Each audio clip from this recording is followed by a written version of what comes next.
Hello, this is Bill Morgan, president of Parker University and Parker Seminars here in Las Vegas, Nevada. And with me is Kevin Christie, who's talking about ethical practice management. Kevin, thanks for being here today. Appreciate it. Thank you. So, how's your day going? It was good. Had a great talk and had a filled room, so it was good. fun. That's good. So, what's your special message about ethical practice management? Yeah, so really around marketing, and I think marketing is going to be really important for chiropractors. The foundation is being a good chiropractor, but I think there's been this kind of thought process that they don't need to do marketing and because I'm a doctor and stuff, but to have a really thriving practice, you have to do elegant marketing. And so that's what we discussed today. We at Parker University, ironically, we weren't marketing certain things. Certain classes, we have 25 majors.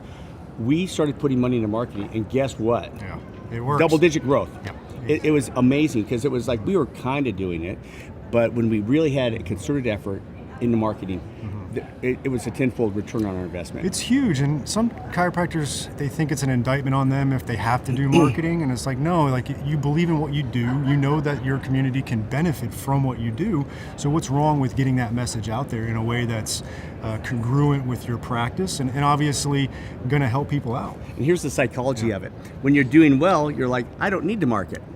When you're not doing well, I don't have money to market. And what I've learned is you dedicate a certain percentage of your practice or business to marketing.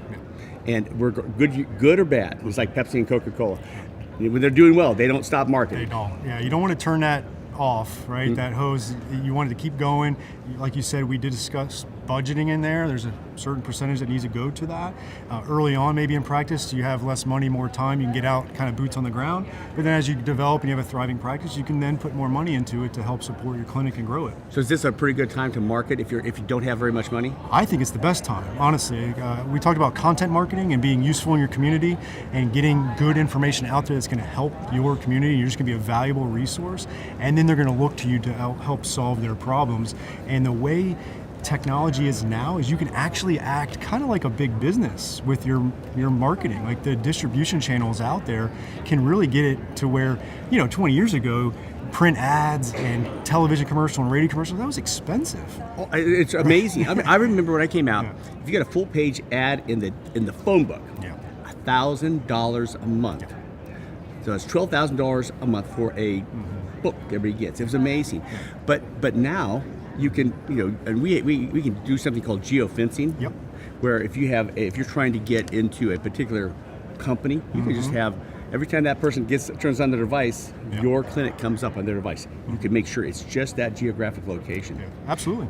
So if you had one pearl you could share to the audience, what would it be? I think what the pearl is you have to make sure that you are developing a content marketing strategy and not fall for all these tips and tactics and different things out there that are one-off things. Like you got 3 new patients for the week, but then you got nothing after that because it's just a tactic. You really want to have a comprehensive strategy. Oh, you're talking about strategy is what we're all about. And strategy is that long-term roadmap on how you get from here to there. A tactic is almost like a parlor trick or a gimmick. It's a sugar high. Yeah. It's a sugar high. Oh, good. And so, it's a long-term sustainable approach. And I think content marketing is kind of an invisible marketing, right? Like people don't like to be marketed to.